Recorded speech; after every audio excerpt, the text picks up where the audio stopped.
Tēnā koutou katoa. Chancellor, Acting Vice-Chancellor, ladies and gentlemen, and most importantly, graduates. Congratulations. Savour this special moment with your friends and families and be proud of yourself. You know, it's a real privilege for me today to be giving this speech to you. And it's a wonderful thing that we can actually meet together in the midst of a global pandemic. And I must say that the COVID-19 pandemic has influenced what I'd like to share with you today. In the middle of 2019, I had a phone call from my dean asking me to take over the task of chairing the university's pandemic planning group. This will be 2 short meetings a year, focused on ticking a few boxes. Even you can do it, Philip, he said.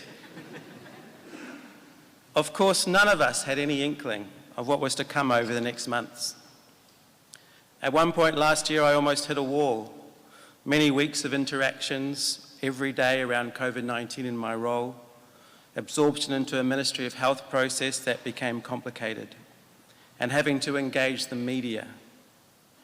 I found myself craving space and time out. After wondering whether this was a sign of weakness, I came to realize that the very best leaders always find time for reflection. This is why today I want to encourage you to stop and think. If you're going to succeed, you need to develop the ability to stop and think. Sir Isaac Newton said, "If others would think as hard as I did, then they would get similar results."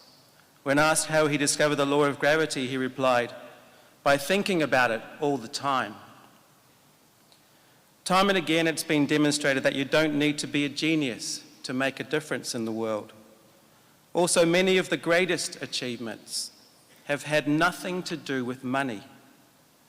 Being smart and rich can actually get in your way.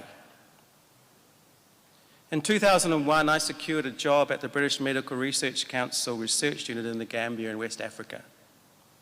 This unit, which employs around 700 staff, has been conducting world-leading research, mainly into infectious diseases, for the past 75 years.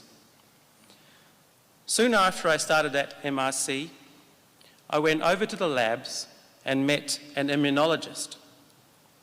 Roger Brooks had been sent out from Oxford to set up the immunological assays for the trials of the first new TB vaccine to be evaluated in humans since 1921.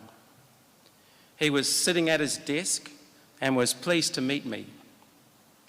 As we finished chatting, I asked him, "Roger, what's that graph on your computer screen?"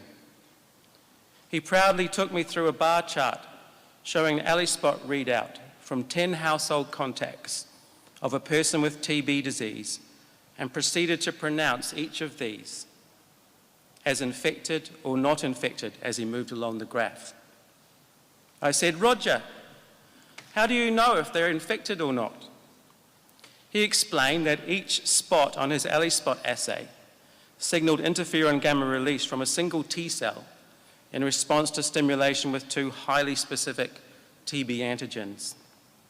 He said, if spots clearly appeared, then the person was certainly infected. I found this fascinating, but I explained to Roger that I thought we could apply some epidemiological tools to really prove that this test was the real deal.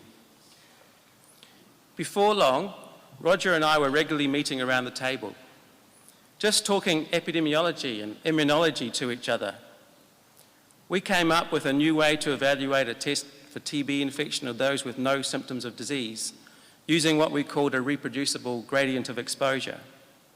We used basic integrated thinking about the properties of the pathogen and the properties of the test to come up with a hypothesis that a positive test wouldn't actually last very long, and designed a cohort study to test and prove our hypothesis.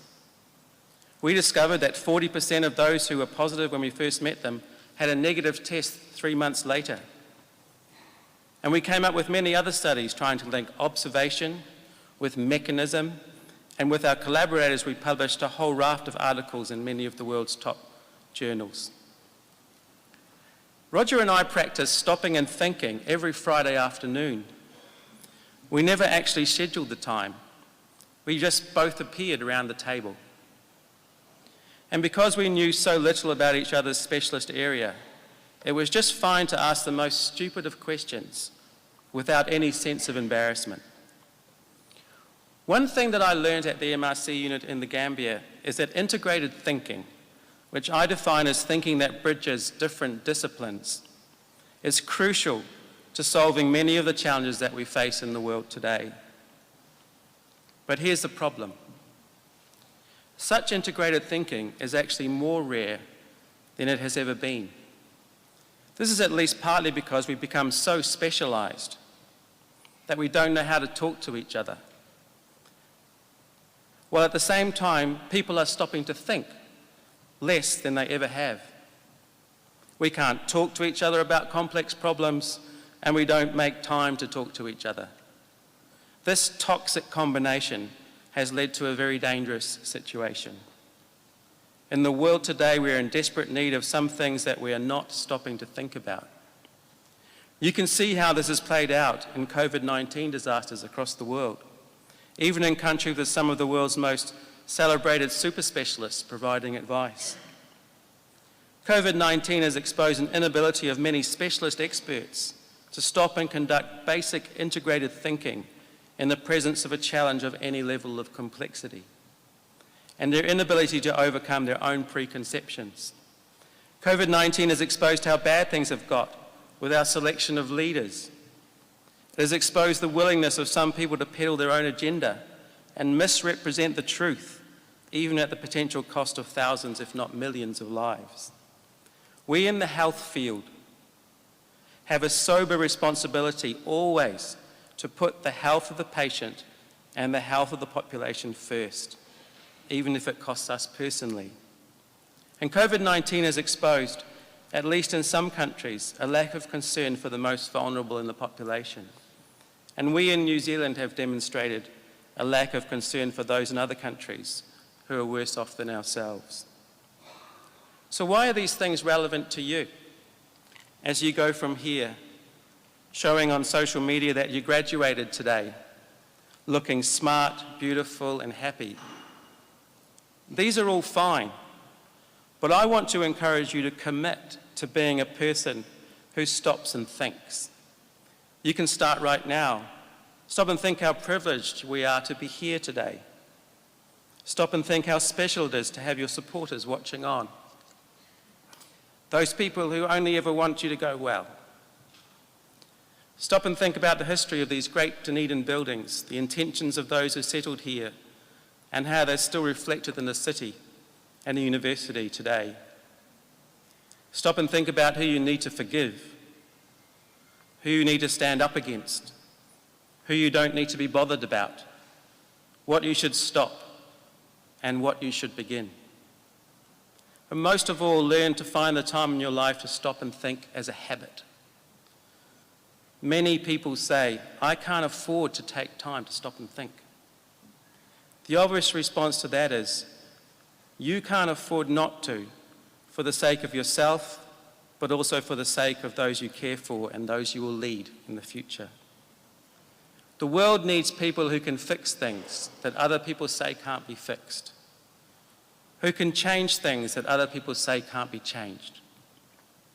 May you go out from here knowing always that you have something to offer and make a difference.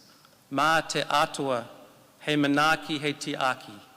Tēnā koutou, tēnā koutou, tēnā koutou katoa.